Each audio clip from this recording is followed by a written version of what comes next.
दोस्तों स्वागत है आपका the magic of thinking rich season 4 के डे 11 का समरी वीडियो में। ये जो वर्कशॉप चल रहा है the magic of thinking rich, अभी इसका सीजन 4 चल रहा है। तो इसको फाउंड किया है एंड अभी भी अनुष्ठित कर रहे हैं भूपेंद्र सिंह राठौर यानी कि BSR सर। एंड दोस्तों मैं आपको बता दूं कि ये एक प्लेलिस्ट चल रहा है जो कि the magic of thinking rich season 4 workshop का पर डे का वीडियो समरी वीडियो आपको इस प्लेलिस्ट पर मिल जाएगा। तो इसलिए इस प्लेलिस्ट को जरूर से फॉलो कीजिए। तो दोस्तों मेरा नाम है मौसमी सिंह गौड़ा एंड चलिए आज की वीडियो को शुरू करते हैं। लेकिन दोस्तों वीडियो शुरू करने से पहले हमारा एक रूल है, ये रूल को आप फॉलो करिए एंड उसके बाद ही आप वीडियो देख सकते हैं, ठीक है। तो वो रूल है शेक योर बॉडी एंड से यस। जी हाँ, यही आपको रूल फॉलो करना है, हर दिन करना है, सिर्फ वीडियो देखते वक्त नहीं, हर दिन। मतलब आपको सुबह उठते ही ये करना है एंड उसके बाद अपना दिन शुरू करना है। तो दोस्तों हमारा जो आज का पहला टॉपिक है वो है, जब भी किसी भी सिचुएशन पर आपको शायद कुछ प्रॉब्लम्स का, आपका जो भी प्रॉब्लम है उस प्रॉब्लम का सल्यूशन नहीं मिल रहा है, आपने हर तरीके से कोशिश करके देख ली है लेकिन आपको कोई भी सल्यूशन नहीं मिल पा रहा है, तब आपको क्या करना है, उसे रेस्ट देना है। मतलब आपको उसके बारे में डिस्परेट होना बंद करना है एंड अपने आप से भी बोलना है एंड गॉड से भी बोलना है, यूनिवर्स से भी बोलना है, लेट हिम सी। मतलब अब ये प्रॉब्लम आप ही देखिए, आप ही इस प्रॉब्लम को सॉल्व कीजिए। मतलब खुद से बोलना है कि लेट हिम सी, मतलब उनको आप देखने दीजिए कि वो अब ये प्रॉब्लम सॉल्व कर देंगे। एंड ये अगर आप नहीं बोल सकते तो एक दूसरा भी वर्ड है LML, मतलब इसका फुल फॉर्म है लोड मत लो। जी हाँ दोस्तों, ये बिल्कुल सही है, क्योंकि आपको किसी भी सिचुएशन में जब आपको कोई सोल्यूशन नहीं मिल रहा है तब आपको ज़्यादा लोड नहीं लेना है, तभी इसको थोड़ा सा रेस्ट देना है एंड बोलना है LML या फिर बोलना है लेट हिम सी। अब हमारा नेक्स्ट जो पॉइंट है दोस्तों, पहले के दिनों में जब ऋषि मुनियाँ थे उन्होंने, मतलब कितने पहले सालों बीत गए, उस बात को हजारों साल बीत गए एंड तब उन्होंने लिखा था कि हमें हमारा जो इनकम होता है उसका 10% डोनेट करना चाहिए। लेकिन बहुत से केसेस में 10% बहुत ही ज़्यादा हो जाता है, इसलिए आप मिनिमम 1% से तो शुरू कर ही सकते हैं ना दोस्तों।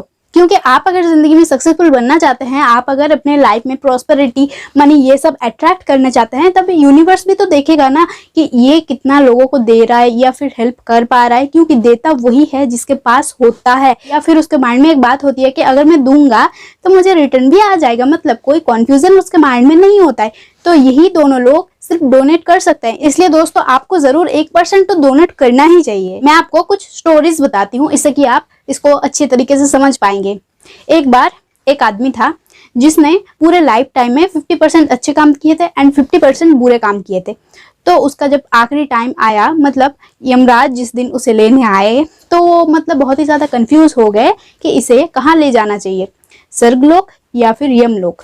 वो बहुत ही ज़्यादा कंफ्यूज हो गए एंड उन्होंने क्या किया, सबके साथ डिस्कस किया एंड सभी कंफ्यूज हो गए। लेकिन आखिरी में वो इस कंक्लूजन पर आए कि उन्हें ही सिलेक्ट करने देना है। मतलब जिनको वो लेने आए हैं उन्होंने बोला कि हम उन्हें ही सिलेक्ट करने देते हैं कि उन्हें कहाँ पर जाना है। तो फिर यमराज ने जब उन्हें कहा कि तुम्हें कहाँ जाना है, स्वर्गलोक या फिर यमलोक, तो ये जो आदमी था ये बहुत ही बुद्धिमान था और इसने सोचा अरे सब तो स्वर्गलोक ही जाना चाहते हैं, लेकिन मुझे अगर नर्क देखने का मौका मिल रहा है तो मुझे ज़रूर देखना चाहिए। जाऊंगा तो मैं स्वर्ग में ही, लेकिन मुझे देखना नर्क ज़रूर है अगर मुझे मौका मिल रहा है तो उस आदमी ने कहा यमराज मुझे स्वर्गलोक एंड नर्कलोक दोनों ही देखना है पहले एंड उसके बाद मैं डिसाइड करूंगा कि मुझे कहाँ पर जाना है। एंड एक लिफ्ट के अंदर वो गए।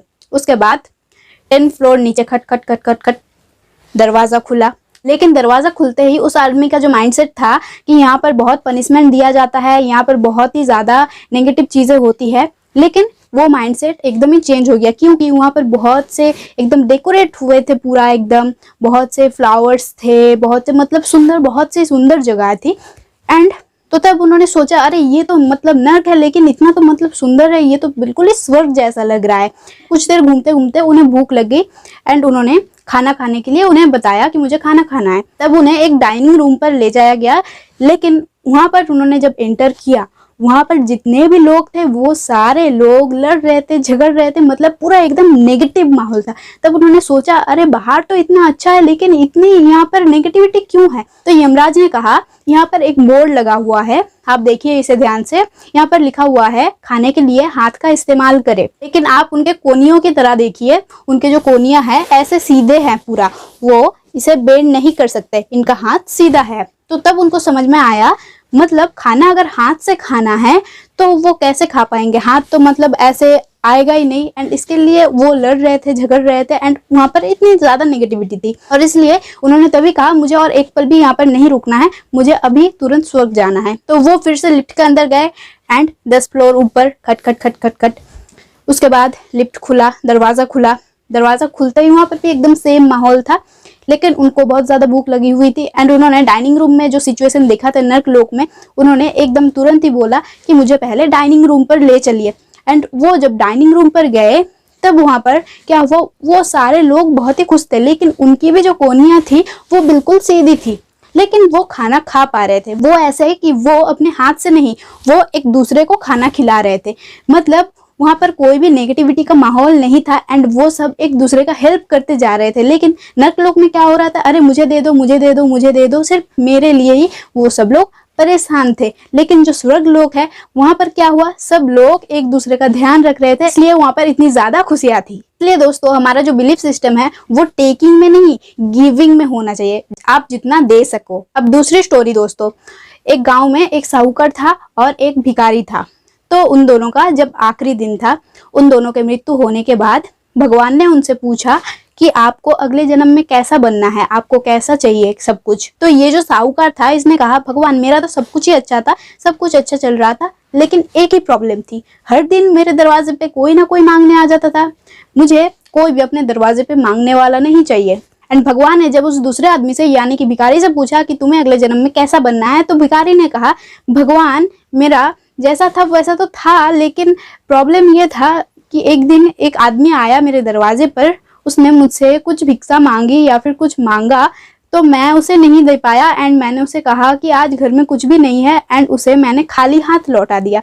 तो भगवान मुझे ऐसा बनाइए ताकि मेरे दरवाजे से कभी भी कोई भी लौट कर खाली हाथ ना जाए। तो उसके बाद क्या हुआ दोस्तों, अगले जन्म में जब उनका जन्म हुआ तो पहले जन्म में जो साहूकार था वो इस जन्म में भिखारी बन गया, एंड पहले जन्म में जो भिखारी था वो इस जन्म में साहूकार बन गया। मतलब पहले जन्म में जो साहूकार था वो सोच रहा था एंड उसने भगवान को कहा था कि मुझे कुछ देना ना पड़े, तो वो भिखारी बन गया। मतलब उसको अब किसी को देने की एबिलिटी नहीं रही।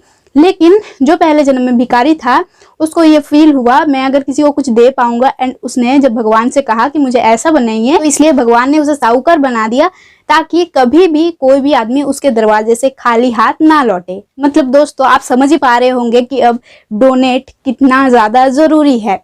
आप 10% डोनेट नहीं कर सकते तो क्या हुआ, 1% तो जरूर कर सकते हैं ना। अब हमारी तीसरी जो कहानी है, एक बार एक भिखारी था जो कि स्टेशन में भीख मांगता था, एंड वो ट्रेन में भी चढ़ता था एंड लोगों से भीख मांगता था। तो एक दिन क्या हुआ, एक ट्रेन आई जिसमें कि एक बिजनेसमैन थे और वो भिखारी उनसे भी भीख मांगने लगा। लेकिन उस बिजनेसमैन ने कहा मैं तुम्हें भीख नहीं दे सकता, मैं तुम्हें भीख नहीं दूंगा, तुम मुझे इसके बदले में कुछ दो तभी मैं तुमको दे पाऊंगा। तो तब भिखारी ने कहा मेरे पास कुछ भी नहीं है इसलिए तो मैं भीख मांग रहा हूँ, अगर मेरे पास कुछ होता तब क्या मैं भीख मांगता। तो वो मतलब बहुत ही ज्यादा अपसेट हो गया, लेकिन बिजनेसमैन ने उसे भीख नहीं दी तो वो वापस चला गया। एंड रास्ते में जाते जाते ये स्टोरी ये सबको बताने लगा एंड गालियां देने लगा। वो जो बिजनेसमैन था उसका कितना ज्यादा छोटा सोच था, उसके पॉकेट से 2 रुपए भी नहीं निकले और वो ऐसे ही करते करते घर पहुंच गया। एंड वो जब रात को जल्दी सो गया, उस दिन अपसेट था इसलिए, और उसके दूसरे दिन जब वो सुबह उठा तब वो थोड़ा सा शांत था एंड उस बिजनेसमैन की वही सब बातें उसके माइंड में घूम रही थी। तो क्या हुआ, उस दिन भी वो घर से निकला एंड भीख मांगने के लिए गया। तो रास्ते में उसने एक बहुत ही अच्छा सा फूलों का गार्डन देखा एंड उसके बाद उसने सोचा अरे ये तो बहुत ही मतलब खूबसूरत है, कितना अच्छा लग रहा है। तब उसके माइंड में एक थॉट आया कि मैं कुछ फूल तोड़ लेता हूँ, कोई भी जब भी मुझे भीख देगा तब मैं उसे एक फूल दूंगा। तो कुछ ही महीनों में वो मतलब बहुत ही ज्यादा फेमस हो गया उस स्टेशन, मतलब सारे लोग उनको फूल वाले भिखारी के नाम से जानने लगे। तो कुछ महीने बाद क्या हुआ, फिर से एक ट्रेन आई जिस ट्रेन पर वही सेम बिजनेसमैन थे एंड उस बिजनेसमैन को देखते साथ ही वो भिखारी साथ साथ एकदम ट्रेन पर चढ़ा एंड उसने कहा सेठ जी आज तो आपको भीख देनी ही पड़ेगी, मेरे पास आपके लिए एक फूल है, मैं आपको फूल दूंगा एंड आपको उसके बदले में भीख देनी पड़ेगी। तो सेठ जी बड़े ही मुस्कुराए एंड उन्होंने 10 रुपीज का एक नोट निकाला एंड उस भिखारी को दिया एंड उसके बाद कहा अरे तुम तो बिजनेसमैन बन गए। और तभी ट्रेन छोड़ने ही वाली थी इसलिए भिखारी जल्दी से ट्रेन से उतर गया एंड वो फिर से वैसे ही चलता रहा एंड घर चला गया। तो उसके कुछ महीने बाद एक एयरपोर्ट पर 2 बिजनेसमैन खड़े हुए थे एंड एक ने कहा पहचाना? तो दूसरे ने कहा, तुम कौन हो? मुझे ठीक से, मतलब वो याद करने की कोशिश कर रहा है।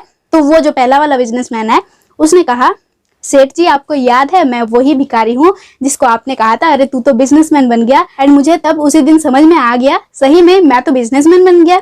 मैं फूल दे रहा हूँ, उसके बदले में लोग मुझे पैसे दे रहे हैं, मतलब तो मेरा तो बिजनेस हो रहा है ये। और आज मैं इस शहर का सबसे बड़ा फूल का बिजनेसमैन हूँ। तो दोस्तों क्या आप समझ पाए स्टोरी को? मतलब आप कभी भी, आपके पास कुछ भी नहीं है ऐसा नहीं होता है, आपके पास हर वक्त ऐसा कुछ ना कुछ तो होता ही है जिससे कि आप जीवन में आगे बढ़ सके। एंड हर वक्त गिविंग में बिलीव कीजिए, मतलब हमारा जो बिलीफ सिस्टम है टेकिंग से हटाकर गिविंग में कन्वर्ट करना है। एंड ये आपने अगर कर लिया तो आप एकदम 100% नोटिस कर पाएंगे क्लियरली कि आपकी दिन दुगनी और रात चौगनी उन्नति हो रही है दोस्तों। तो दोस्तों यही थी आज की the magic of thinking rich season 4 की डे 11 की समरी वीडियो। एंड कल आने वाला है डे 12 का समरी वीडियो, तो इस प्लेलिस्ट को जरूर से फॉलो कीजिए। एंड चलिए हमारे रूल को फिर से एक बार फॉलो करते हैं, शेक योर बॉडी एंड से यस। जी हाँ दोस्तों, तो चलिए आज का वीडियो यही समाप्त होता है। एंड धन्यवाद दोस्तों।